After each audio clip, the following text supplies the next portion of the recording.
Perfect perfect. तो भाई जो ये डीपीएसपी है, directive principle of state policies, क्या फुल फॉर्म है इसका? Directive principles of state policies. State की पॉलिसीज है, सरकार कोई भी हो 5 साल के लिए होती है ना, चाहे वो यूपी की सरकार हो, चाहे वो बिहार की सरकार हो, चाहे वो इंडिया की सरकार हो, एनी सरकार, चाहे वो सेंट्रल गवर्नमेंट हो, चाहे वो स्टेट गवर्नमेंट हो, उसको किस हिसाब से काम करना है, किस हिसाब से काम करना है जिससे कि देश का उद्धार हो सके, है ना। अब ऑब्वियस है हमारे जो नेता लोग होते हैं उतने पढ़े लिखे नहीं होते हैं, उन्हीं से जो ऊपर उठ के आते हैं उनको नहीं पता है क्या करना है। रोड बनवाने, सारे रोड बनवा देंगे, पता लगा एक बच्चा है इसको पढ़ना है, जिसको पढ़ाई की जरूरत है, और तुमने रोड ही बनवा डाली सारी, क्या देश का डेवलपमेंट होगा? कभी नेवर, फुली डेवलपमेंट नहीं हो पाएगा, राइट। तो ये कुछ डायरेक्टिव प्रिंसिपल्स हैं, वो प्रिंसिपल्स डायरेक्ट करने के लिए किसको? स्टेट की पॉलिसी को। स्टेट की कोई भी, चाहे वो सेंट्रल गवर्नमेंट हो, चाहे वो स्टेट गवर्नमेंट हो, लोकल गवर्नमेंट हो, कोई भी गवर्नमेंट हो, वो किस तरीके से काम करेगी, किस प्रिंसिपल्स पे काम करेगी, वो ये प्रिंसिपल्स हैं, ठीक है। सड़कें बनवानी है, जैसे विलेज पंचायत बनवानी है, जैसे पीस प्रमोट करना है, right. There should be a peace in the world level. कल परसों किसी ने क्वेश्चन पूछा था कि हम यूएस की बात क्यों माने, समथिंग लाइक सोवरेन पे, अरे इसने किरण दीप ने पूछा था। It is our directive principle, it is our core values कि हमें वर्ल्ड में पीस मेंटेन रखना है। अगर इस चीज से पीस मेंटेन होता है then we should bound by the agreement that we have signed. Directive principle है। कल को चाहे मोदी सरकार है, चाहे कांग्रेस गवर्नमेंट आए, या कोई भी गवर्नमेंट आए बाहर ऊपर, they will follow these principles. That's why government changes but policy never changes. Government बदलती है लेकिन पॉलिसी नहीं बदलती। समझ आ रही कहानी? आने वाली कल कोई गवर्नमेंट नहीं होगी हम रशिया से विरोध करेंगे, हम यूएस के साथ जाएंगे, नेवर। हम ऐसा काम करेंगे कि भारत में पीस हो सके। पता लगा वहां पे लड़ाई होगी, फायदा नहीं है। वो सोवरेनिटी को हर्ट नहीं कर रहा, वो हमारे पीस को हर्ट कर रहा है, राइट। तो ये कहानी, वो प्रिंसिपल्स हैं। Equal pay for equal work. लड़का लड़की ट्रांसजेंडर कोई भी कैसा भी काम करे, समान काम कर रहा है, अगर उसको लड़के को खोदने कुल्हाड़ी मारने के 100 रुपए मिले तो लड़की को भी मिलेंगे, ट्रांसजेंडर को भी मिलेंगे। समझ आ रही है? ये नहीं बोलेंगे लड़की कम काम कर रहा है, राइट। विलेज पंचायत होनी चाहिए। आया ना फिर पार्ट था ये आपके जो है आपका पंचायती राज PRIs, ये these are directive state policy. आपको पब्लिक मॉन्यूमेंट्स को प्रोटेक्ट करना है, राइट। सरकार को मॉन्यूमेंट्स प्रोटेक्ट करना है, इसलिए देखो आर्कियोलॉजिकल सर्वे ऑफ इंडिया बना, राइट। ये सब चीजें देखने के लिए तो डिफरेंट प्रिंसिपल्स हैं, डिफरेंट डायरेक्टिव प्रिंसिपल्स हैं जो कि काम बता। समझ आ रहे क्या कहानी क्या है डायरेक्टिव प्रिंसिपल्स की? फंडामेंटल राइट आपके लिए थे। डायरेक्टिव प्रिंसिपल स्टेट को मार्गदर्शन, एक मैप बेसिकली। समझ आ रहा है? आपको इस बुक के हिसाब से चलना है, ये प्रिंसिपल्स दे दी। समझ आ रही है?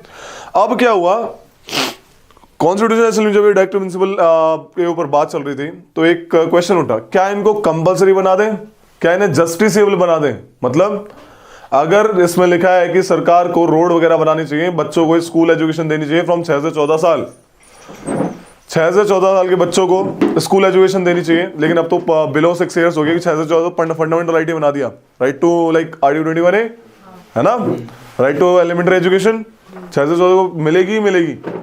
अब उससे कम वालों को बोला कि जो 6 साल तक बच्चे हैं उनको थोड़ा सा प्राइमरी केयर देनी है, कंपलसरी है, मतलब प्राइमरी केयर देनी है। ये आपका क्या है? ये DPSP है।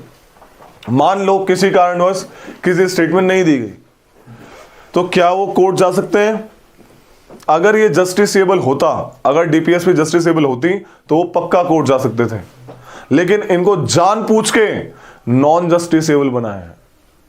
ऑल्दो ये पक्का कहां है? आर्टिकल 37 सेज कि this DPSPs are the fundamental in governance of a country. Fundamental है बट जस्टिसेबल नहीं। क्यों नहीं बनाया जस्टिसेबल? रीजन था उस टाइम हम नए भारत बने थे, हम नया देश बना था, हमारे पास इतने रिसोर्सेज नहीं थे, ठीक है। पहला कारण ये था। अब बोला आज क्यों नहीं करते, राइट? आज कर दो, अमेंड कर दो कॉन्स्टिट्यूशन, क्या दिक्कत है? बोला कर तो दे, लेकिन ये जो चीज है, जो सरकार काम नहीं कर रही ना, बिजनेस सरकार ने काम नहीं करा। एट द एंड हमने बोला रोड बनाना लिखा है, सरकार ने नहीं बनवाई अच्छी तरीके से, ना लिखा था। हमने बोला कि भाई equal pay for equal work करो, ऐसा तो हर जगह नहीं है, but there are cases, right. सरकार कहीं पे चूकी मान लो तो सारे लोग कोर्ट चले जाएंगे, नहीं चले जाएंगे। और ये काम जो सरकार का है, सरकार किसने चुनी? हम लोगों ने। तो अगर नहीं पसंद सरकार तो अगले 5 साल बाद बदल देना, क्या कोर्ट में जबरदस्ती केस बढ़ाने।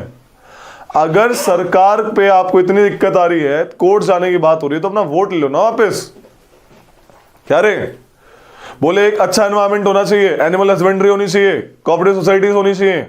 अगर नहीं बना रही हो ठीक से, तो कोर्ट जाने से अच्छा है कि अपना वोट ले लो ना वापस, 5 साल बाद कर दो फैसला। तो इसलिए इसको जस्टिसेबल नहीं बनाया गया कि हर काम में कोर्ट दखल देगी, तो ये सही नहीं रहेगा कि गवर्नमेंट एट द एंड हमें चेक एंड बैलेंस बना के रखना पड़ेगा, ऐसे तो फिर जुडिशरी की पावर ज्यादा हो जाएगी, राइट। इस केस में बोला कि पब्लिक ओपिनियन बहुत बड़ी इंपॉर्टेंट चीज है। जो भी सरकार आएगी वो कुछ भी करेगी, डीपीएसपी को बेशक नॉन जस्टिसेबल है, नजरअंदाज नहीं करेगी, क्योंकि उसको जवाबदेही देनी है अगले 5 साल बाद इलेक्शन के उसमें कि हमने क्या क्या करवाया, उसे बताना पड़ेगा। हम लोग 5 साल यहाँ पे थे, हमने क्या क्या नहीं करवाया, क्या क्या करवाया, समझा रही है कहानी। तो इसलिए ये कारण था इसको जस्टिसेबल, यानी कि कोर्ट में अगर इन केस अगर ये वायलेट होती है, ना जाने का। बोला कोर्ट मत जाओ, सीधा टेक योर वोट। इसलिए वोट की वैल्यू है, वोट की वैल्यू है, समझा रही कहानी क्या है। तो दिस इज द केस। कहां से ली डीपीएसपी अनुराग हमने? Very good, Ireland, Irish constitution से। ठीक है, उन्होंने कहां से ली? स्पेनिश कॉन्स्टिट्यूशन से, राइट। तो write down, no, we referred from Irish. ठीक है, like you learn from your father, your children will learn from you, वो नहीं कहेंगे वी लर्न फ्रॉम ग्रैंडफादर। ठीक है, तो वही वाली कहानी है। तो लिखो डीपीएसपी, समझ आया ना रे कि क्या है DPSP? DPSPs are content in part 4th of the Indian Constitution from Article 36 to 51. From Article 36 to 51.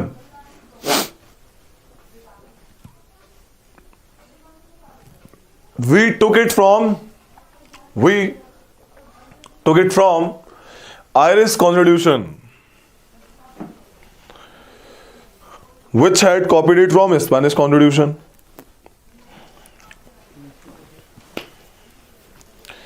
Which had copied it from Spanish Constitution. कमाल की बात तो देखो, आपकी डीपीएसपी और fundamental right, they are the philosophy of the constitution, they both. कोई बोलेगा what is the philosophy of the constitution? DPSP plus fundamental right together are called the philosophy of the constitution. आत्मा क्या है constitution की? Conscience. ठीक है, उसके अंतर्मन। तो आपका कॉन्साइंस कहता है कि ये काम गलत है तो नहीं करना चाहिए, तो उसकी जो कॉन्साइंस है वो क्या है? डीपीएसपी और फंडामेंटल राइट। ठीक है, आता है क्वेश्चन कभी अभी, लिख लो कि DPSP together with fundamental right contains the DPSP together with fundamental right contains the philosophy of constitution या फिर contains the conscience of constitution या फिर called the soul। बताओ, इसको भी soul बोल दिया, soul of constitution। तो बेसिकली डीपीएस का मतलब क्या? एक वेलफेयर स्टेट की स्थापना करना, ऐसा स्टेट जो लोगों के वेलफेयर के लिए काम करे, लोगों के आगे बढ़ाने के लिए, तरक्की के लिए काम करे। समझ आ रही है? वेलफेयर होता है ना, फौज में भी बात करते हैं, हाँ भी क्या चल रहा है, सबको बढ़िया चल रहा है क्या? प्रशांत पीटता तो नहीं अपनी वाइफ को, है? लटका देंगे भाई साहब, उल्टा भालू बना देंगे, चीता बना देंगे।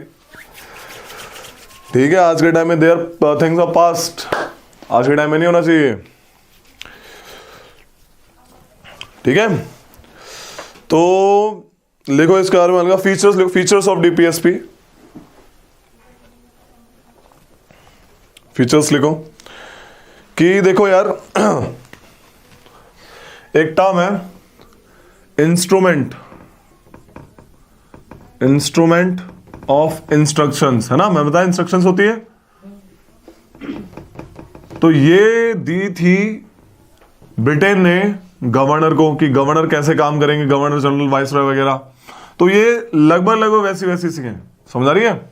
तो ये निर्देश है सरकारों को, कि आज के टाइम में सरकार कोई गवर्नर थोड़ी आज के टाइम पे, राइट? ऐसे कोई गवर्नर तो नॉमिनल हेड है, because we are in parliamentary form government. क्या होती है parliamentary form government? How do you difference between parliamentary and presidential form government? एक वर्ड याद रखो हमेशा, कलेक्टिव रिस्पॉन्सिबिलिटी। क्या है word? Parliamentary form of government में मिनिस्ट्री यानी कि एग्जीक्यूटिव यानी कि सरकार जिसका पावर है काम करवाने की, they are collectively responsible for the parliament, for the legislature. US president कभी भी रिस्पॉन्सिबल नहीं है, लेकिन हमारे मंत्रीगण को पार्लियामेंट में जवाब देना पड़ता है कि हमने ये कार्य क्यों करा, तो क्यों कर, इसलिए करा। We are parliamentary form of government. समझ आ रही कहीं भी क्या होगा? कलेक्टिव रिस्पॉन्सिबिलिटी, ये वर्ड है। और बेसिस क्या है? On the basis of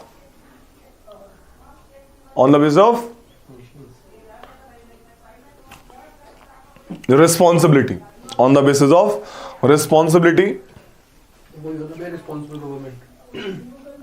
sharing of power between executive and legislative. On the basis of sharing of power between executive and legislative, we just form the president and parliamentary form of government. ठीक है? जैसे हमारे यहाँ भी तो president थोड़ी reply देता है, कैबिनेट देता है ना। एग्जीक्यूटिव कौन है? Who is the head of government? Then answerable है वो? सिंपल। प्रेसिडेंशियल में क्या होता है? एग्जीक्यूटिव हेड भी प्रेसिडेंट है और नॉमिनल हेड भी प्रेसिडेंट है। हमारे यहाँ पे दो टाइप के हेड हैं, एक एग्जीक्यूटिव एक नॉमिनल। नॉमिनल का कोई रोल नहीं है, इसलिए तुम लोग उसका चुनाव नहीं करते। तुम जिसका चुनाव करते हो क्या वो जवाबदेही है? बिल्कुल है। वहां पे पीएम होता ही नहीं, there is no role of PM, nothing. समझ आ रही है? वहां पे हेड ऑफ गवर्नमेंट और हेड ऑफ स्टेट एक ही बंदा है, प्रेसिडेंट साहब। अगर वहां के प्रेसिडेंट को और यहाँ का बंदा जो उसके इक्विवेलेंट है उसको कंपेयर करो, कौन है यहाँ का बंदा? PM. PM of India is equivalent to President of USA in terms of power. समझ आ रही है? ये जो है ये मामला, ये क्या है? ये डिफरेंस है। वहां के जो बंदे हैं उनके जो मिनिस्टर्स हैं, प्रेसिडेंट साहब ने बोला आज से रोहित मेरी टीम में, रोहित होम मिनिस्टर, प्रशांत मेरी टीम में और प्रशांत डिफेंस मिनिस्टर। ये कोई भी पॉलिसी, इन्होंने अग्निवीर की पॉलिसी बनाई इन केस, ये जवाबदेही नहीं है वहां पे उसके लिए। क्या लिखवाया? लिखो नंबर 1 पे लिखो, they are act as a instrument of instructions. They act as a instrument of instructions to the state government और the central government, to the state government और द सेंट्रल गवर्नमेंट। मैंने बताया इंस्ट्रूमेंट ऑफ इंस्ट्रक्शन किसमें थे? आपके government of India act 1935 में थे। ये क्या करते थे? गवर्नर या फिर गवर्नर जनरल को निर्देश देते थे किस चीज के लिए, कि कैसे आपको भारत चलाना है। तो ऐसे ही डीपीएसपी डाली गई। ठीक है भाई, समझ आ रहा है? तो बोले which is act as a instrument of instruction in Indian constitution, DPSP. They are not justiciable. समझ आ रहा है इसका वर्ड? दे आर नॉट, कोई रेट वेट इशू नहीं कराने भागोगे तुम लोग सुप्रीम कोर्ट के पास। They are not justiciable. वहां से निकाल लो फोन को, गिर जाएगा वरना उससे, क्योंकि तुम लोअर पहन रखा तुमने। बाहर चल। They are not justiciable. ठीक लिया? That is in case government does not fulfil them, that is in case government does not fulfill them, the aggrieved party has no right to go to the court. Does not fulfill them, then the aggrieved party has no right to go to the court. जल्दी आओ। वे कहाँ गए?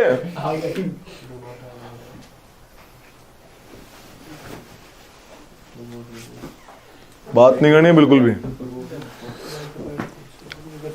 खड़े हो जाओ, वहां बैठो। को बैठो, वहां बैठेगा सुधीर।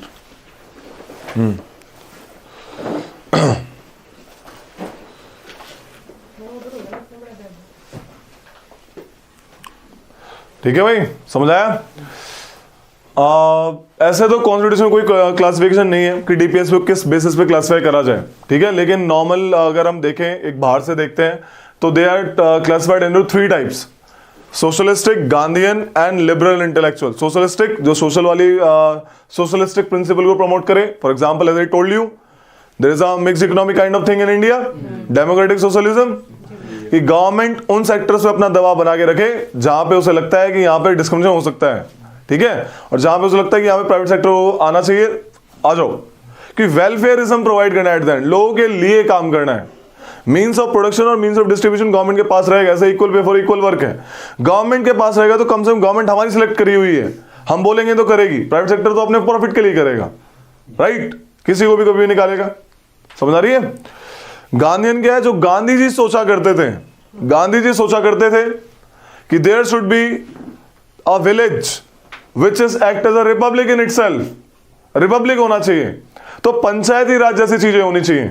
आ गई भाई, आ गई, कॉन्स्टिट्यूशन स्टेटस दे दिया उसको, पंचायती राज इंस्टीट्यूशन 1982, 1983, 74, 75 अमेंडमेंट एक्ट, बहुत बड़ी चीज है। 70 क्या 73rd एंड 74th, सही बात है।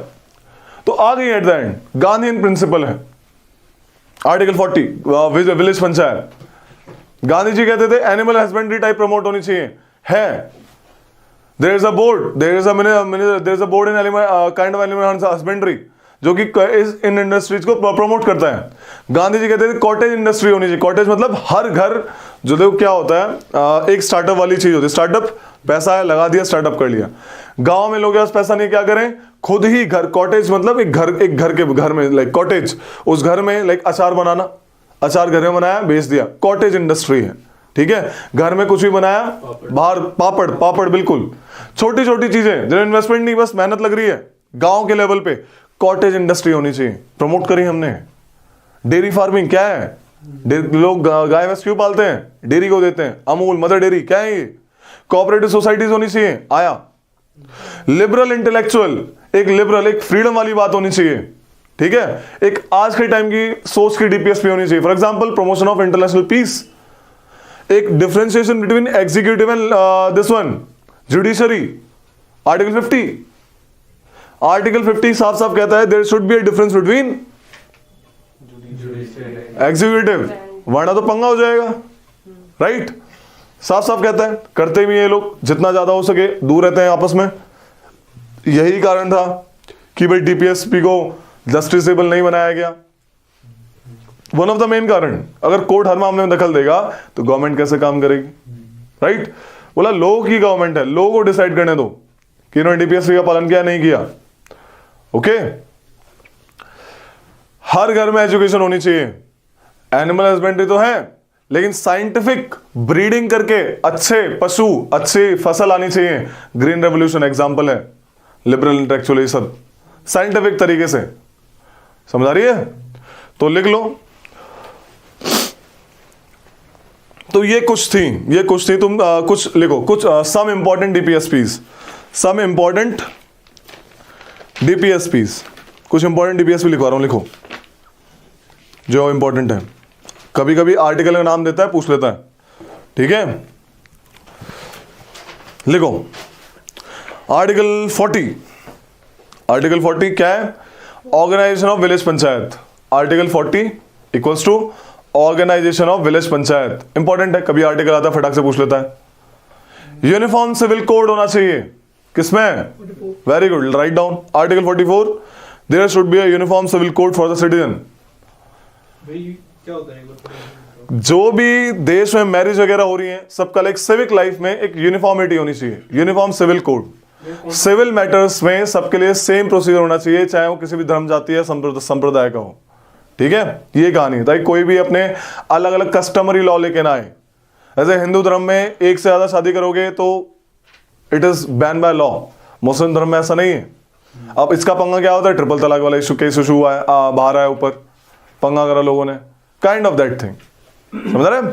सिविल राइट्स में यूनिफॉर्मिटी होनी चाहिए, सिविल राइट्स सबके। तो भैया कोर्ट का ही है ना काम, ये तो क्या कोर्ट भी तो ये कर रहा है ना। ये हमारे देश का काम है, हमारे सरकार का काम है। सरकार को ऐसा करना चाहिए कि यूनिफॉर्मिटी लानी चाहिए। लॉ बनाने का काम किसका, who is the highest law making body in India, parliament of India, and parliament elected by us. Law कौन बनाया, कोर्ट थोड़ी बनाएगी, कोर्ट तो ये देखेगी लॉ सही बनाया गलत बनाया। अंडर आर्टिकल कहां, कौन सा आर्टिकल में जुडिशियल रिव्यू जैसी चीज, वेरी गुड, पता होना चाहिए। ठीक है, क्या लिखा, आर्टिकल 44 लिखा। आर्टिकल 43B, कैपिटल बी है। Article 43B, promotion of cooperative societies, promotion of cooperative societies. promotion of cooperative society. Cooperative society बनाओ ताकि देश का डेवलपमेंट हो सके। जैसे अमूल बनाई, जैसे मदर डेयरी बनाई, कोऑपरेटिव ही तो है। वाइट रेवोल्यूशन आया। ग्रुप बना के प्रमोशन करो। अगर कोई ग्रुप है प्रॉपर तरीके से, अगर वो बिजनेस करना है तो करवाओ। संगठन है, कमेटी में पैसे डालते हो। कोऑपरेटिव सब एक तरीके की, आपस में लोन देना लेना, ग्रुप बना के। मैं पढ़ रही थी ये जो हमारे 6 गारंटीड वो है ना Fundamental right. आर्टिकल 16 में नहीं आर्टिकल 19 में। यस, उसमें भी एक कोऑपरेटिव सोसाइटी बनाने की बात। हाँ, वो 7th हमारा जो है नहीं, उसमें वो असेंबली में, असेंबली असेंबली और कोऑपरेटिव्स एसोसिएशन, जो एसोसिएशन है बेसिकली एसोसिएशन, एसोसिएशन कोऑपरेटिव भी हो सकती है। तो कोऑपरेटिव सोसाइटी आपका फंडामेंटल राइट है। आप एक ग्रुप बना सकते हैं, उसको प्रमोट कर सकते हैं। In sense of word, like अगर मैं कोई ग्रुप बनाता हूँ, मैं बोलूँ आज से हम सारे मिलकर क्या करेंगे, मैन्युफैक्चरिंग करेंगे, तो कोऑपरेटिव सोसाइटी कोऑपरेटिव बन गई। हम उस सोसाइटी के बल पे लोन ले सकते हैं, लोन दे सकते हैं, बैंक से लोन उठा सकते हैं, बैंक से लोन दे सकते हैं। कोऑपरेटिव पे लोन आएगा, एक बंदे पे नहीं आएगा। लेकिन उसकी कुछ रिक्वायरमेंट होती है कि आपको मिनिमम बैलेंस दिखाना पड़ेगा। हमारे पास इतना पैसा रहता ही रहता है। अब बैंक सबको थोड़ी लोन दे, तुम ग्रुप बनाएंगे चलो लोन लेने चलते हैं। ठीक है, समझ आ रही है? एज अ कोऑपरेटिव सोसाइटी का रिकॉग्निशन आपको मिल सकता है इस सेंस में, राइट? लिखो इसमें article 45 provision of early childhood care, provision of early childhood care and education to children, provision of early childhood care and education to the children below the age of 6 years, below the age of 6 years। पहले जो article 45 था, पहले इसमें ये था education and फलाना फलाना to the people of between the age of 6 से 14 ईयर्स, राइट? इसको बदल दिया गया, बिलो 6 ईयर वाला कर दिया। 6 से 14 फंडामेंटल राइट बना दिया गया। नहीं मिली तो कोर्ट जाओगे सीधा, मुझे पढ़ने का अधिकार ही नहीं, बताओ। समझ आ रही है? उसको और पक्का कर दिया। तो लिखो और आगे article 48 organization of agriculture and animal husbandry, organization of agriculture and animal husbandry, organization of agriculture and animal husbandry. 48A article 48A husbandry क्या होता है भैया? अरे पशुपालन करना, एनिमल हस्बेंड्री, पशुपालन। घर में एक पशु पाल रहे हो, 2 पशु, एनिमल हस्बेंड्री कर रहे हो। खेती है basically, it's a type of agriculture. Agriculture में सब आता है, फार्मिंग, एनिमल हस्बेंड्री, हॉर्टिकल्चर, सुना, fisheries, animal husbandry, all part of agriculture. Fruits उगाना भी एग्रीकल्चर का पार्ट है। अच्छा भैया, गवर्नमेंट इसलिए सब्सिडी भी देती है। यस, अच्छी ब्रीड ला रही है गवर्नमेंट, ये ब्रीड खरीदो, बढ़िया दूध दाद मिलेगा। हाँ भाई, अगर गवर्नमेंट ने कोई ऐसा लॉ बनाया, मतलब एट वो पार्लियामेंट्री लॉ बना रहा है ना, पार्लियामेंट या स्टेट गवर्नमेंट दोनों बना सकते हैं। लॉ बना रही है, तो कोई लॉ ऐसा बना है जो इन चीजों को अपोज कर रहा है, हाँ, तो उसकी कहाँ सुनवाई कहाँ होगी? Very good. जब अगर ऐसा होगा, इससे एक और चीज मैं डीपीएस में कैरेक्टर्स में एक चीज और लिखवाना भूल गया, ये सुप्रीम कोर्ट को भी एक मार्गदर्शन की तरह दिखाती है। कल को गवर्नमेंट ऐसा लॉ बनाया जो फंडामेंटल राइट तो नहीं काट रहा, लेकिन डीपीएस भी कहीं ना कहीं काट रहा है, तो गवर्नमेंट सुप्रीम कोर्ट को लगा कि शायद ये आगे चले खतरनाक हो सकता है, वैलिड नहीं है, जस्ट नहीं है, फेयर नहीं है, काट देगी सुप्रीम कोर्ट काट देगी। ये सुप्रीम कोर्ट काट देगी। समझ आ रही है? कहीं ना कहीं, क्योंकि मैंने बोला ना article 37 itself says, Article 37 of the Constitution itself says DPSP, although not justiciable, but they are fundamental in governance of the country। Constitution का आर्टिकल है प्रॉपर, आर्टिकल 37 साफ साफ कहता है। तो यानी सुप्रीम कोर्ट देख सकती है इसको कि भाई ये कहीं ना कहीं ठीक ठाक गवर्न नहीं कर रहा मामला स्टेट को।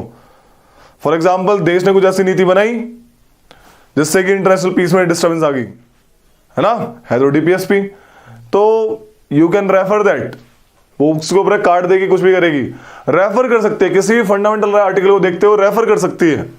सुप्रीम कोर्ट कैन रेफर, एक बेसिकली उसको एक जैसे instrument of instruction, not even for government, it is act as a for source for seeing the law to be just और valid in terms of DPSP2। ठीक है, इसका भी reference ले सकती है आपकी सुप्रीम कोर्ट या high court in case of judicial review. आ रही है समझ में? ये कहानी 48A 48 कैपिटल है लिखा, लिखो इसमें protection and improvement of environment, protection and improvement of environment,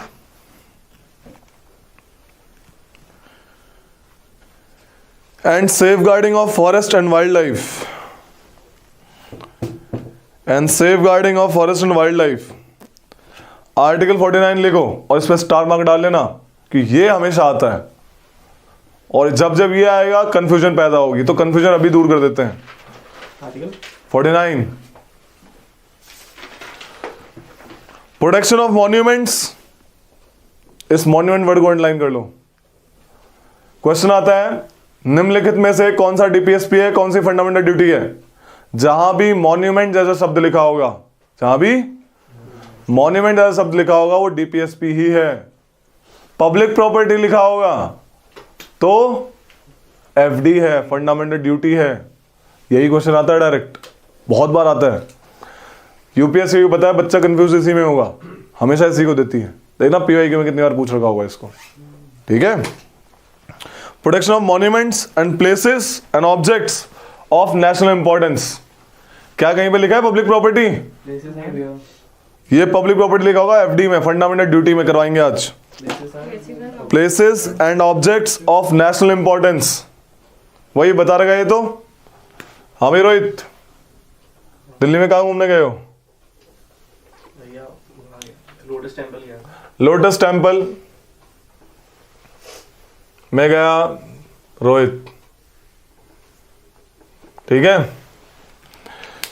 अब इसने डीपीएसपी नहीं पढ़ी थी। अब रोहित तो चला गया, रोहित को याद आई रूहानी की। किसकी? किसकी याद आई? रूहानी की। तो रोहित लोटस टेम्पल के सैपल पे लिख के आ गया क्या? रूहानी। और ये लंबा था खोद खोद के। ठीक है, अगली बार रूहानी के साथ अगली 10 साल बाद देख के आऊंगा, रूहानी को दिखाऊंगा कि देखो मैं तेरे क्या कर रहा, मैं तेरे क्या क्या नहीं किया मैंने।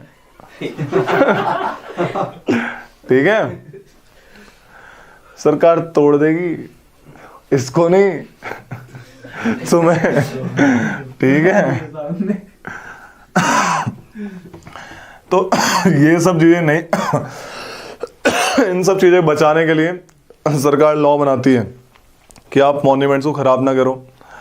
सुधीर गया, सुधीर ने फोन मिलाया, सुधीर पहुंच गया पुराना किला, और वहां पे एक कोकोनट का ट्री है, देखे होंगे तुमने वो, देखे हैं? तुम भी गए हो। ठीक है, सुधीर यहां बैठा था, सुधीर बैठा है, सुधीर ने फोन मिलाया, फोन करा, बोला आ रहे हैं आ रहे हैं। सुधीर ने 1 घंटे बाद मिलाया, ब्लॉक। सुधीर ने यहां पे लिखा, सुधीर वॉज हेयर एट 14 फरवरी 2023, और ऐसे करके पीछे से गार्ड खड़े थे। ये गार्ड सुधीर देख के, और सुधीर तेरी तो नहीं करने का है, पेड़ को डिस्टर्ब नहीं करने का। तुम्हारी आपकी लाइफ में क्या चल रहा है? पेड़ को नहीं रगड़ने का। समझ आ रही है? क्या लिखा? Safeguarding forest and wildlife. 49 में लिखा है। 48 है safeguarding forest and wildlife. अरे 48 है, वही बता रहा हूं, सुन लो। रोहित गया चिड़ियाघर में, ये रहा रोहित। यहां पे शेर था, अब ये गिर लायन था, रोहित को पता नहीं था। गिर लायन बहुत ज्यादा आराम करते हैं। क्या करते हैं? आराम करते हैं। अब रोहित 5 मिनट खड़ा हुआ, रोहित ने ली 40 रुपए की टिकट, बोला आज तो शेर देख के आऊंगा, दहाड़ता हुआ शेर देखेंगे।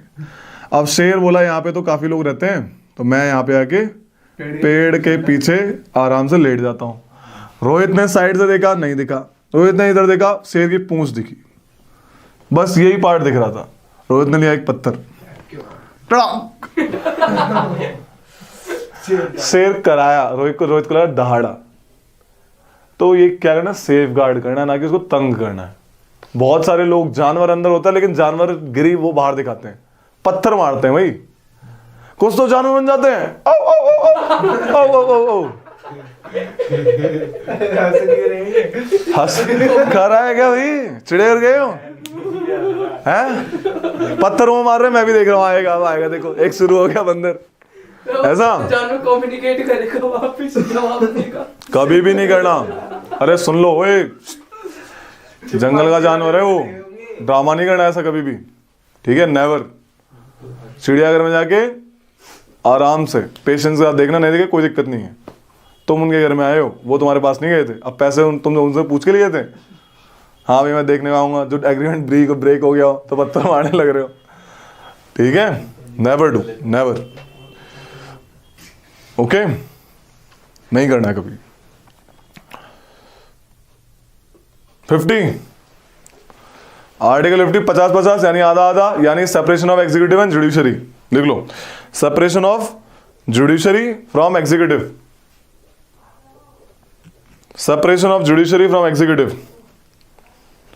Article 51 promotion of international peace and security, promotion of international peace and security.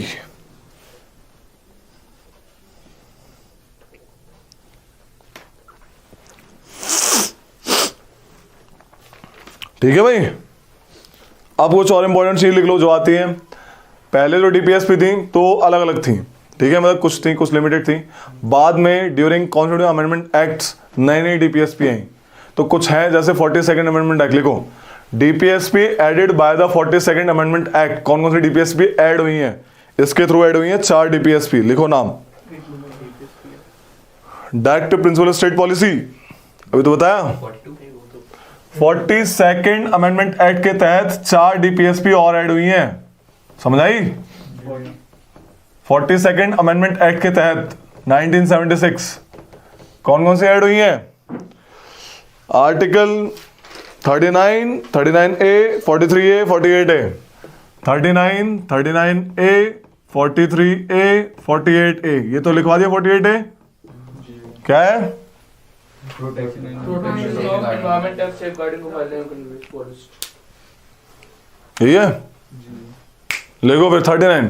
Question नहीं आया ये तुम्हारे दिमाग में कि 39 लिखा है भैया, क्या उस टाइम का 39 नहीं होगा, है ना? या फिर 37, 38 से सीधा था 40 कूद गए होंगे, होगा ना 39।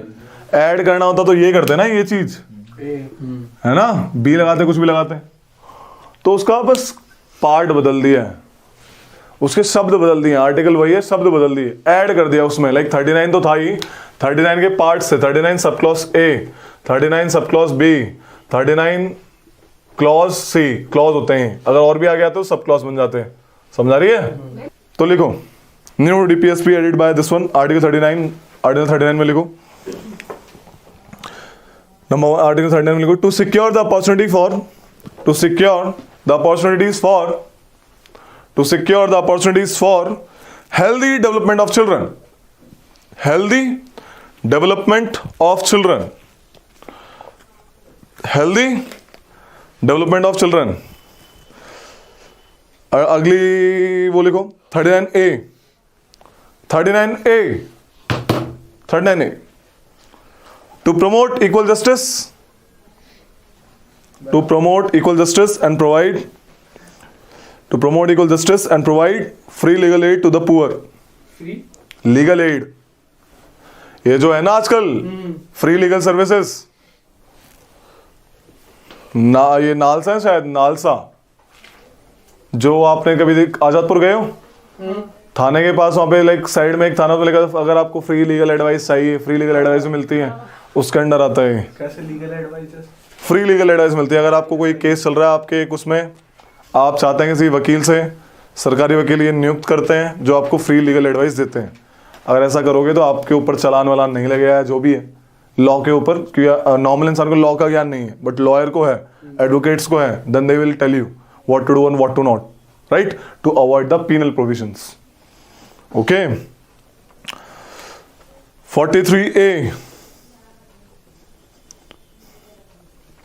43 में लिखो,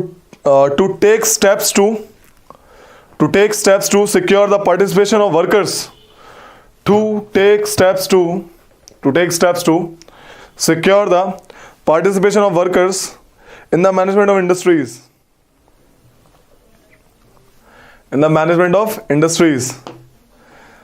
आर्टिकल 48A लिखो, article 48A, to promote and improve the environment, sorry to protect and improve the environment, to protect and improve the environment, 48A लिखवाया ना पहले भी, to protect and improve the environment and safeguard forest and wildlife, and to safeguard forest and wild life.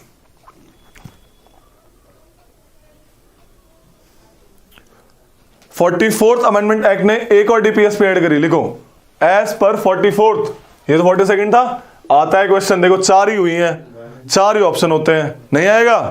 बिल्कुल आएगा। लिखो as पर 44th amendment act 1978, one more DPSP added, एक लिख लो कौन सा डीपीएसपी ऐड हुई है? आर्टिकल 38, आर्टिकल 38 में चेंज किया, एक और नई चीज डाली, लिखो कौन क्या चीज डाली? 8 लिखो, the state should minimise, article 38, the state should minimise inequalities in income, the state should minimise inequalities in income, status, the state should minimise inequalities in income, comma status, facilities and opportunities, status, facilities and opportunities. मैंने बताया जब right to education बना, 6 से 14 साल के बच्चों को fundamental right ही दे दिया, तो 6 से बिलो वाले बच्चों को डीपीएसपी वाला हक दिया, ठीक है? तो जो पहले डीपीएसपी में था वो चेंज कर दिया, फिर 6 से 14 हटाया, उनसे 6 से नीचे कर दिया। तो लिख लो 86th amendment act 2002, 86th amendment act 2002, इसी के तो उसमें आया था आर्टिकल 21A। हाँ जी भैया, पढ़ लिया करो, पता है मुझे, फंडामेंटल राइट में ऑब्वियस है ना, करवाया उसमें, पढ़ो इस चीज को, किसके थ्रू आएगा, ठीक है?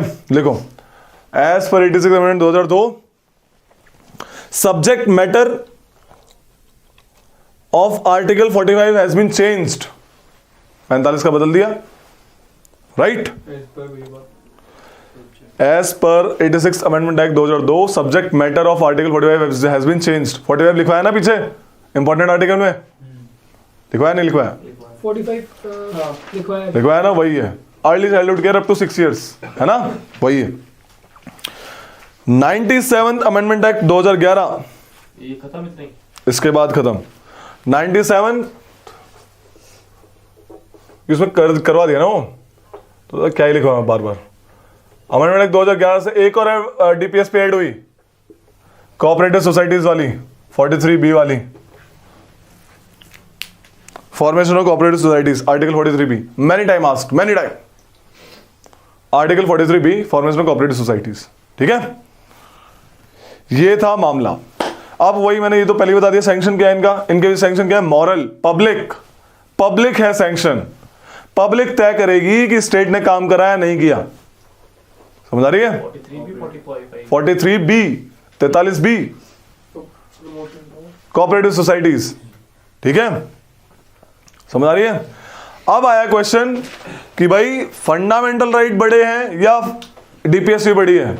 ऑब्वियस दिख रहा है साफ साफ, फंडामेंटल राइट जस्टिसेबल है, नॉन जस्टिसेबल है। लेकिन जब स्टार्टिंग में केस हुए, लिखो केस का नाम लिखो फटाक से, लिखवाते हैं फिर बताते हैं क्या क्या लड़ाई हुई इनके बीच में।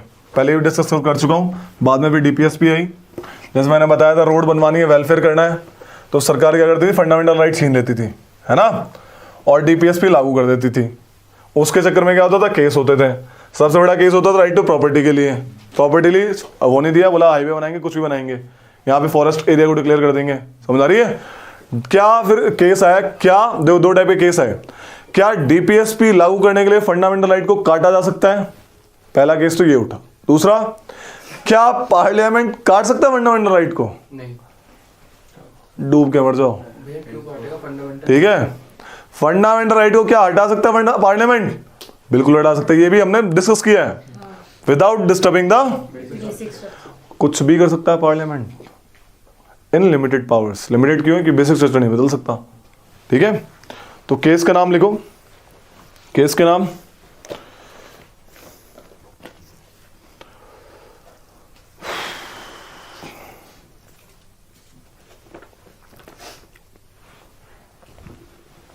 कहाँ गया? चलो इसमें से लिखवाते हैं फिर। Different cases. पहला लिखो आपका गोलकनाथ।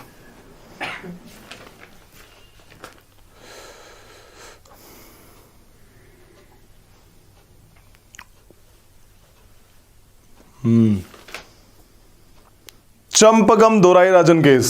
पहला कौन सा है? चंपकम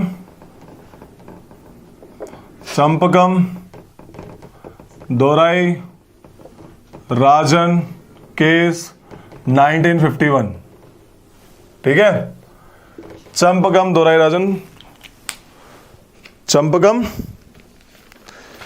राजन versus state of Madras.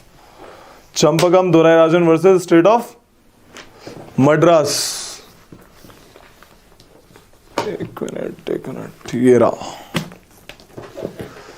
Champakam Dorai Rajan versus state of Madras. इसमें क्या कहता है भैया? सुप्रीम कोर्ट क्या कहती है? सुप्रीम कोर्ट कहती है, लिखो इसमें, in Champakam Dorai Rajan versus state of Madras case supreme court said that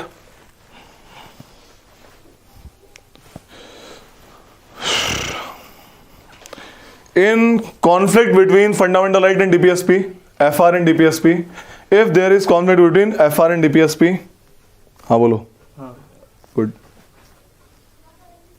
fundamental right will prevail. Fundamental right will prevail.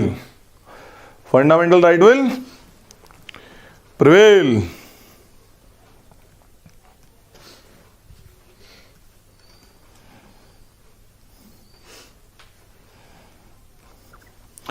But it also held that Parliament can amend fundamental right. इसने दोनों चीज बोली। DPSP हमेशा सब्सिडियरी काम करेंगी, नीचे रह के काम करेंगी फंडामेंटल राइट के। और क्या पार्लियामेंट अमेंड कर सकता है फंडामेंटल राइट को? बोला यस कर सकता है। अगला केस लिखो, Golaknath versus state of Punjab. Golaknath versus state of Punjab 1967।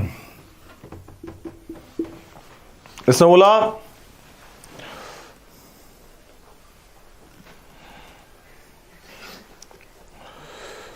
Supreme court ruled that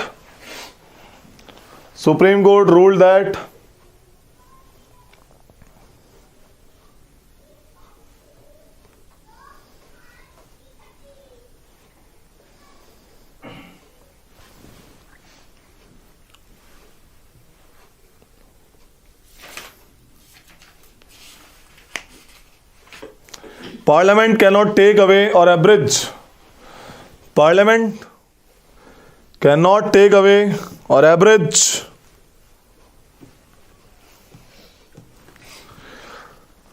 any of the fundamental right. Take away और Average काट नहीं सकती। Any of the fundamental right for implementation of, क्या हुआ?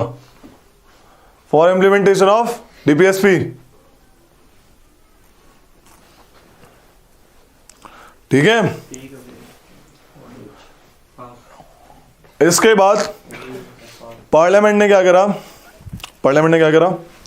अमेंडमेंट किया, अमेंडमेंट 24 किया। इसने बोला कि पार्लियामेंट कोई भी फंडामेंटल राइट को एब्रिज कर सकती है, और पार्लियामेंट जो करेगी वो अमेंडमेंट एक्ट के तहत करेगी, और वो अमेंडमेंट एक्ट लॉ नहीं होगा। किसके अंडर? आर्टिकल 13 के अंदर। सुप्रीम कोर्ट ने बोला बिल्कुल सही बात है, इट्स राइट। आज भी ये क्या भी है? पार्लियामेंट कोई भी फंडामेंटल राइट अमेंड कर सकती है, क्योंकि इसमें बोला नहीं कर सकती। पार्लियामेंट ने अमेंडमेंट किया 24वां 24th अमेंडमेंट एक्ट किया। उसमें बोला parliament can do can take any of the fundamental right, any of the fundamental right. बोला ठीक है, और जो अमेंडमेंट होगा वो लॉ नहीं कहलाएगा। किसके अंडर? आर्टिकल 13 के अंडर जो हम बात करते हैं आज भी, it is not amendment can not be considered law. Supreme court ने केशवानंदा भारती केस डाल दिया इसके खिलाफ। केशवानंदा भारती केस आपसे बोला कि आपने ये जो किया बिल्कुल सही किया, कोई गलत नहीं है, लेकिन आप बेसिक स्ट्रक्चर नहीं बदलोगे, सब कुछ करो, you are okay, I am also okay, but you can not change the basic structure. लिखो अंडर केशवानंदा भारती केस 1973 मेरे को वो समझ नहीं आया कि कॉन्स्टिट्यूशन अमेंडमेंट एक्ट मतलब लॉ नहीं होगा। ध्यान से सुनो, जब गोलकनाथ केस में बोला सुप्रीम कोर्ट ने कि पार्लियामेंट कोई भी क्या नहीं कर सकता, अमेंड नहीं कर सकता फंडामेंटल राइट को, तो पार्लियामेंट ने बोला दोनों के पास पावर है, सुप्रीम कोर्ट यहां से काट देती है, वो लॉ बनाए थे, तो पार्लियामेंट ने एक अमेंडमेंट करा 24वां अमेंडमेंट एक्ट, उसमें उसने बोला पार्लियामेंट इस केस के अगेंस्ट आया था, ये 1971 में हुआ अमेंडमेंट, ठीक है, तो पार्लियामेंट कोई भी फंडामेंटल राइट ले सकता है। समझ आ गई? आगे इतनी सी बात। अगला कहता है 24th अमेंडमेंट एक्ट कि ये किसके थ्रू लेगा, कॉन्स्टिट्यूशन अमेंडमेंट करके, जैसे अमेंडमेंट आया कॉन्स्टिट्यूशनल अमेंडमेंट करके ही कोई भी फंडामेंटल राइट को काट सकता है। और कॉन्स्टिट्यूशन अमेंडमेंट आर्टिकल 13 के अंदर लॉ की डेफिनेशन में नहीं आएगा। आर्टिकल 13 कहता है सुप्रीम कोर्ट किसी भी लॉ को खारिज कर सकती है अगर वो फंडामेंटल राइट के अगेंस्ट जाएगा, लॉ को, और लॉ कोई भी उसका order, by order, ordinance, anything, but not a constitution amendment act. तो सुप्रीम कोर्ट कॉन्स्टिट्यूशन अमेंडमेंट को खारिज नहीं कर सकती अंडर आर्टिकल 13 कि वो लॉ नहीं है। लेकिन आगे चल सुप्रीम कोर्ट ने बोल दिया चाहे लॉ हो या ना हो, बेसिक स्ट्रक्चर तोड़ेगी तो हम उसको तोड़ देंगे। समझ आ रही है कहानी? अब आइए समझो लॉ का मतलब क्या है। वर्ड के ऊपर जाना है कि वर्ड लॉ में क्या क्या आता है। जैसे वर्ड लॉ में आता है ऑर्डर आता है, सनद आता है, bylaws, executive order, ordinary laws, but not constitution amendment act. समझ आ रही है? लिखो in Kesavananda Bharati case 1973 supreme court propounded the doctrine of basic structure. Supreme Court propounded the doctrine of basic structure.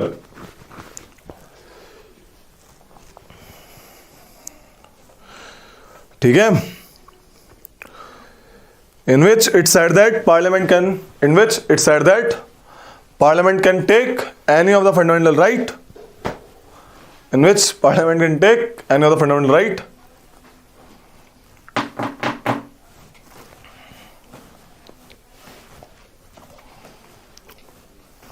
without changing the basic structure of the Constitution.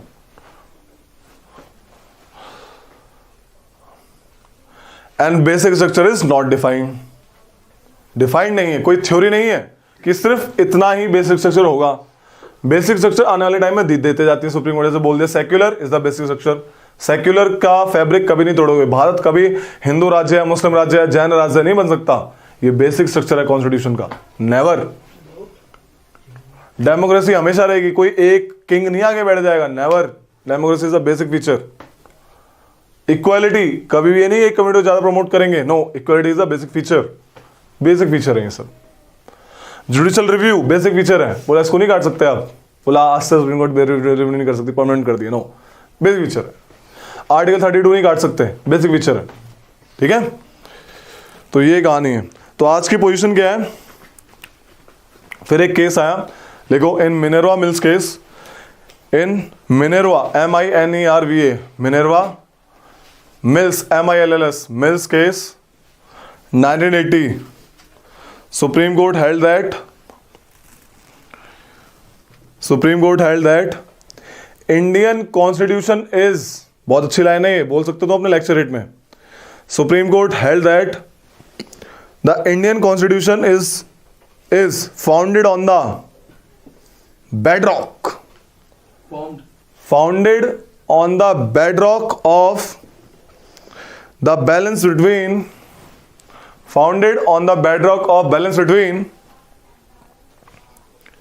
Fundamental right and DPSPs।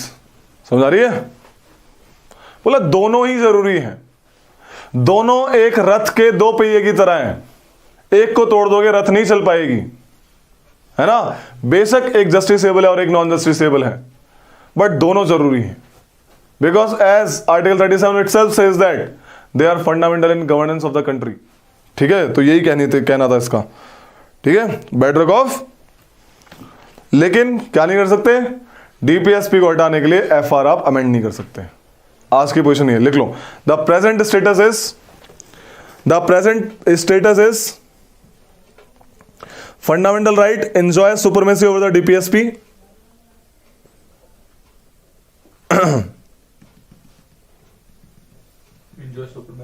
Over DPSP.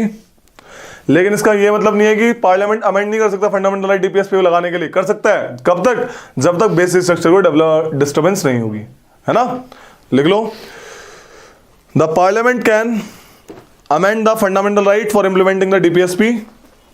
The Parliament can amend the FR for implementing the DPSP as long as the amendment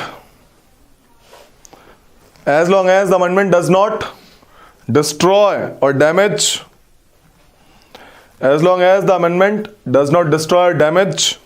the basic structure of the Constitution. एक है रे, इधर देखो. Article 39A clause A, article 39 clause B. ये दो DPSP हैं. इधर देखो. आर्टिकल 39 बी और सी. 39 बी और सी. जहां पे ये आएंगी वहां पे बिना अमेंडमेंट के आर्टिकल 14 और आर्टिकल 19 कट जाएगा. ये वेलफेयर के लिए है. 14 इक्वालिटी, तो ये हमेशा इक्वालिटी प्रमोट करने के लिए लोगों को थोड़ा सा प्रिविलेज देगा, उन लोगों को जो लोअर सेक्शन के पीपल हैं. समझ आ रही है. तो जहां पे 39B और 39C आएंगी, आप ये नहीं कहेंगे फंडामेंटल राइट के ऊपर है. ठीक है, मैंने बोला फंडामेंटल राइट सुपरमेसी करता है डीपीएसपी के ऊपर, बोला ना अभी. लेकिन ये दो केस एक्सेप्शन है. लिख लो. ये किस में करा था सुप्रीम कोर्ट ने? ये भी इसमें करा था, आर्टिकल 24 में, अमेंडमेंट 24 के तहत कह दिया था इसने. लिख लो. As per 24th amendment act, where article 39 and 39B और 39C, बी छोटा वाला है, इधर ऐसा वाला देखो, 39B 39C, where article 39B and 39C comes, article 39 small B, article 39 small C comes. ये देखो, ये रहा. कहाँ है? आर्टिकल 39B 39C comes, आर्टिकल 14 and 19 automatically goes out.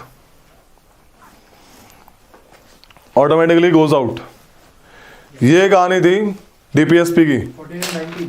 हाँ, 14 and 19. ठीक है. अगला चैप्टर फंडामेंटल ड्यूटीज. क्या अगला चैप्टर? Fundamental duties. उससे पहले एक कहानी समझ लो. Fundamental duty. अगला है फंडामेंटल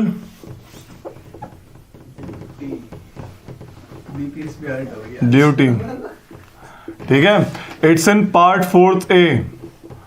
ठीक है. And only in article 1. कौन सा? 51A. ये ड्यूटीज जब कॉन्स्टिट्यूशन बना था नहीं थी. जब हमारे कॉन्स्टिट्यूशन मेकर्स ने ड्यूटीज बनाई तो ये ड्यूटी नहीं थी. फंडामेंटल ड्यूटी नाम का चैप्टर ही नहीं था. ठीक है, पार्ट ही नहीं था. Okay, part 4th A, there was no part. It added by the 42nd amendment act 1976 on the recommendation of Sardar Swaran Singh committee. ठीक है. जब इमरजेंसी लगी थी 1975, 25 जून 1975 को आपकी इमरजेंसी लगी, internal emergency. Right. Indira Gandhi government ने लगवाई थी. उस टाइम देश में हाहाकार मच रहा था. लोग राइट चिल्ला रहे थे. तो गवर्नमेंट को लगा कि ड्यूटीज भी होनी चाहिए. क्या होनी चाहिए?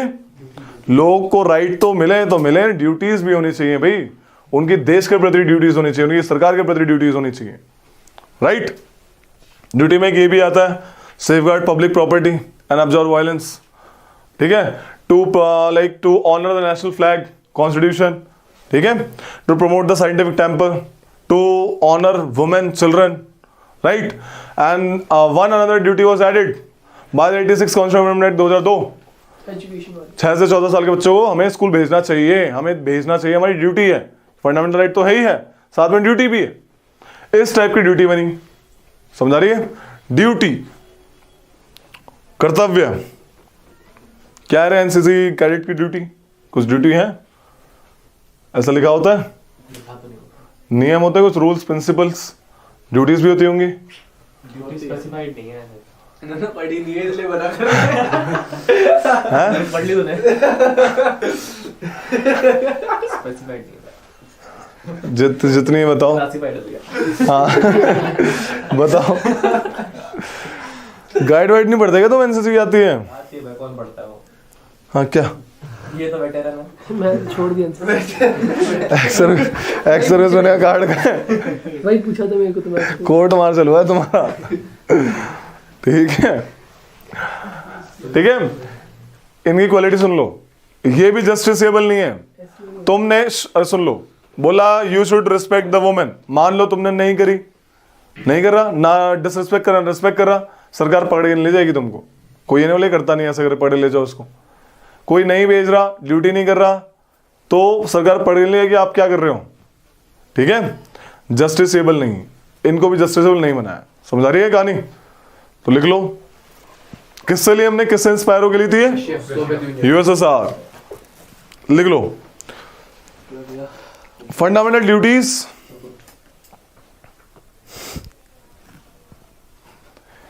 are enumerated in part 4th A of the Indian Constitution,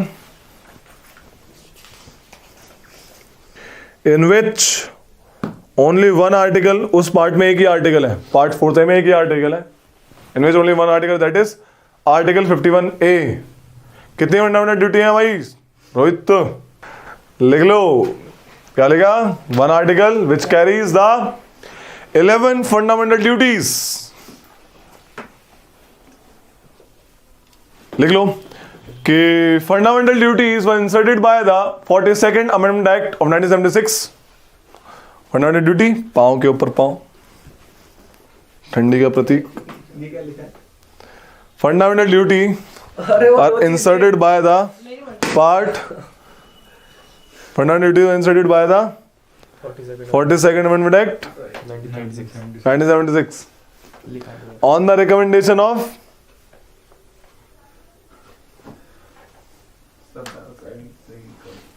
Sardar Swarn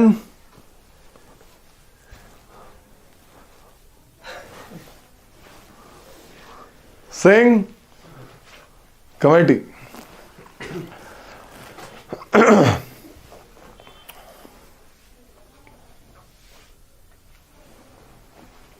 Sardar Swaran Singh committee ने बोला था ड्यूटी टू पे टैक्स भी ड्यूटी होनी चाहिए, और ड्यूटी जो ना फॉलो करे उसको पेनल्टी भी लगानी चाहिए, ऐसा उसने रिकमेंडेशन दी थी, लेकिन ये एक्सेप्ट नहीं करेगी। ठीक है, समझ आ रही है? लिख लो, some duties which were not accepted by the Congress government, by the government लिख लो, but recommended by the Swarn Singh। Some duties which are not accepted by the government but recommended by the Swarn Singh। Number 1, duty to pay tax, compulsory बनाने की बात करी थी इस बंदे ने, duty to pay tax. Second, penal provision of the for the duties, penal provision सनी सजा होनी चाहिए, पीनल प्रोविजन फॉर द इसी में ये है पीनल सेकंड पॉइंट जो उसने दिया था, penal provision for not following the duty, criminal, penal penalty, PENAL, penal penalty या penal provision? Penal provision, penal मतलब पेनल्टी वाली चीज बोल रहा हूं मैं, पीनल मतलब penalty, for not following the duty, penal provisions for not following the duty. ठीक है, लेकिन ये एक्सेप्ट नहीं करी। समझ आ रही कहानी? ले लो, fundamental duties are not justiciable in nature, like एक DPSP है ना। 11th fundamental duty, that is to provide opportunities for the children, to provide opportunity for the children, opportunity for education, sorry, for education to the children, to provide opportunity for the education to the children between the age of 6 से 14 years, 6 to 14 years is added by FD। 2 page का chapter है, बस बता दूं कितने प्यारे प्यारे यहीं से क्वेश्चन आते हैं, बस और बताऊं कहां से आते हैं। is added by 86 Constitutional Amendment Act 2002, 86 2002। FD से क्वेश्चन आता है, कितनी है एफडी है? 11। किस कमेटी ने दी? पता है आपको, बता दिया आपने, हमने, ठीक है 11 है। कौन सी 11वीं किस अमेंडमेंट एक्ट से हुई? और 11 याद होनी चाहिए भाई, ठीक है, क्योंकि आपको क्वेश्चन हमेशा आएगा। इधर देखो, या तो डीपीएसपी याद कर लो या एफडी याद कर लो, 11 होती है, इजी है याद, मतलब पता होना चाहिए, आप एलिमिनेट कर सको।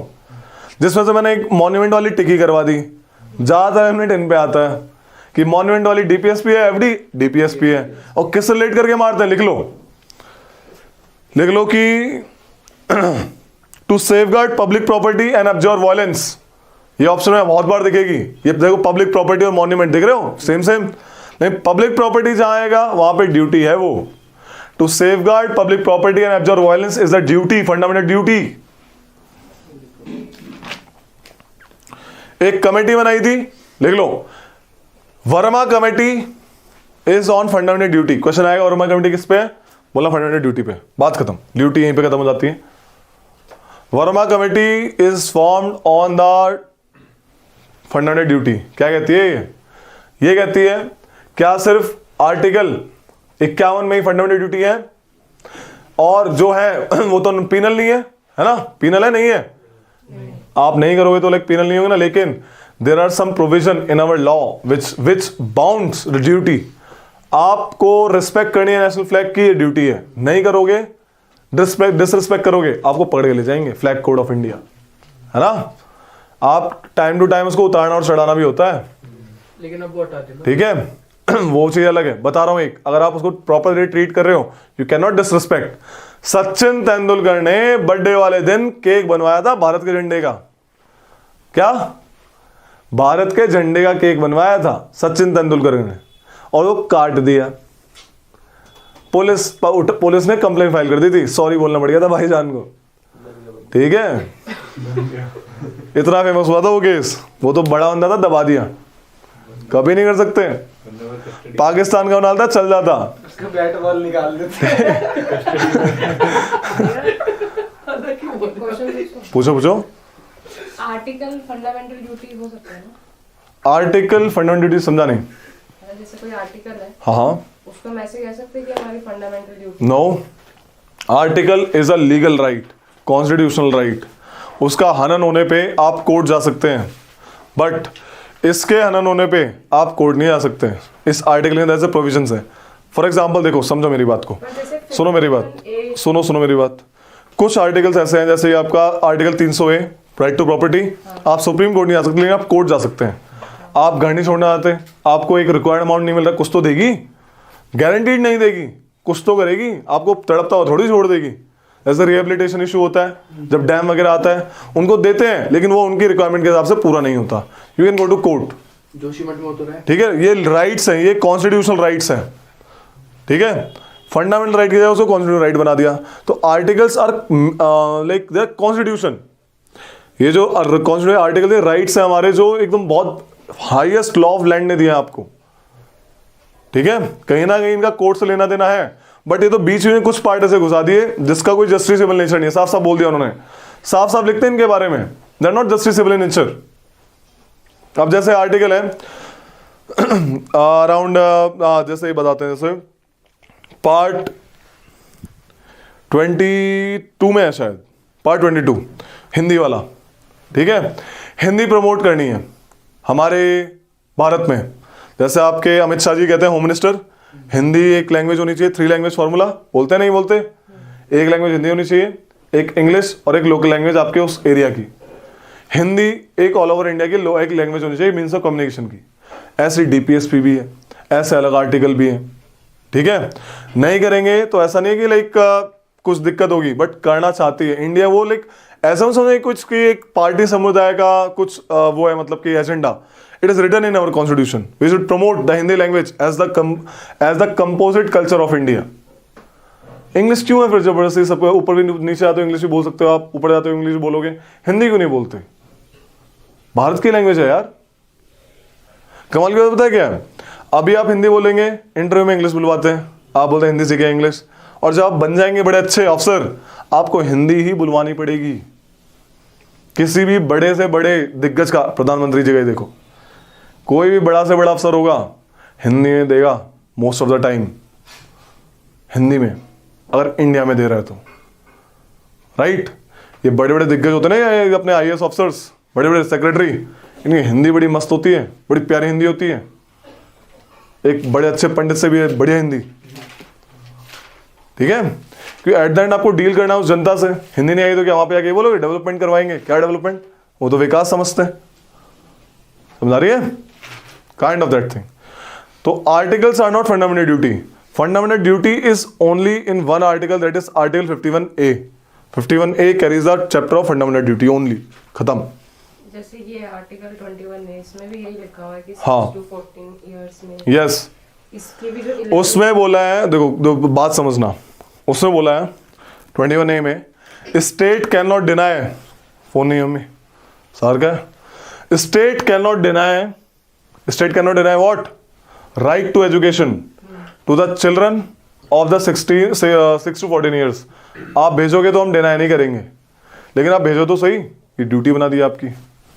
नहीं भेजोगे तो आपके ऊपर नहीं पुलिस आएगी, भेजा क्यों नहीं अपने बच्चे को पढ़ने के लिए, समझा रही है कहानी? ये ड्यूटी हो गई। लेकिन आपने भेजा, स्कूल ने मना करा, पुलिस आ जाएगी।